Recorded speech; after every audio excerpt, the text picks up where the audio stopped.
Anything important's multi-platform now, but digital first. We do have a lot of content, and it's good quality content, so we try to keep it moving with good stories as much as we can, and that of course means that the flow that comes in is quite steady.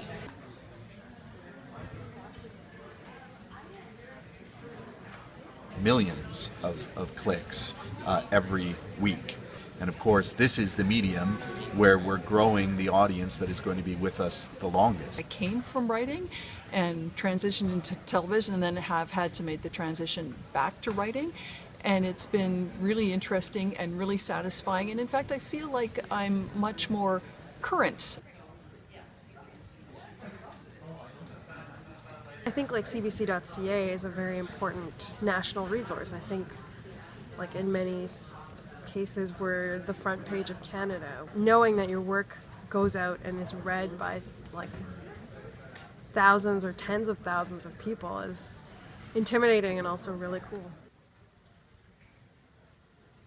When CBC says it's digital first these days, is it actually social media first? In my world, it's social media first. I would say about 90% of my time on social media platforms is on Facebook, and then, probably like 10% would be all the other platforms, Twitter, Instagram, Snapchat. If we're saying digital first, are we saying no more television? And that is certainly not what we're saying. We are definitely not diminishing what we think of as our traditional supper hour sort of flagship for a local station.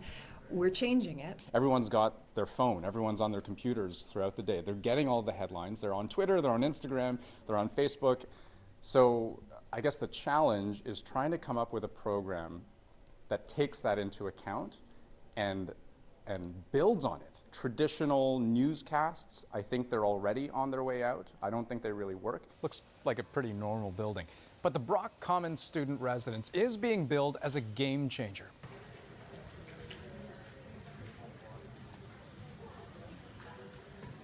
I'll come on once at the top and I'll do that same story at the end of the cast, maybe put a little bit of a twist on it, and then I'll do usually a lighter story in the middle.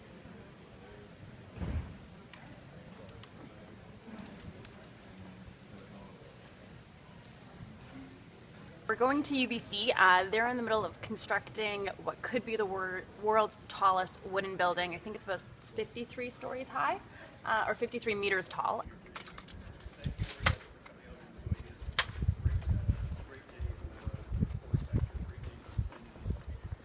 So thank you very much, everybody.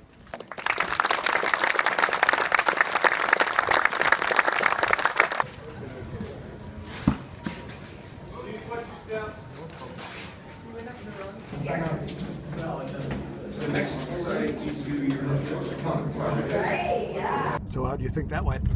I think good. There's always a feeling of, did I get enough? I don't know. I'm always like, oh, maybe did I get everything I needed? And then you go back and you usually do.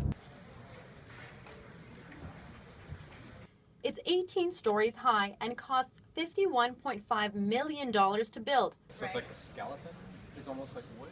Is that the idea? Opposite, I guess. So the structure has concrete and wood together. Now, our Tina Lovegreen actually managed to get a tour of this building, and so you saw this whole thing up and down. That's right. Despite the construction being ahead of schedule by 4 months, we had to take the stairs. We had to climb the concrete stairs because the elevator wasn't ready. And so we climbed the stairs. We finally got to a floor where you got to see a lot of exposed wood. Tina Lovegreen, thanks so much. You're welcome. You've explored many musical genres during the span of your career, including punk and roots music and whatnot. How did that shape the musician you are today? Well, it's kind of by osmosis, I think. We go where the audience is, and now the audience is on digital as well, so it's just another place for us to put our content.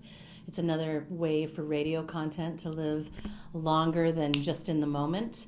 But its impact on the actual radio and what you hear on the radio is nothing.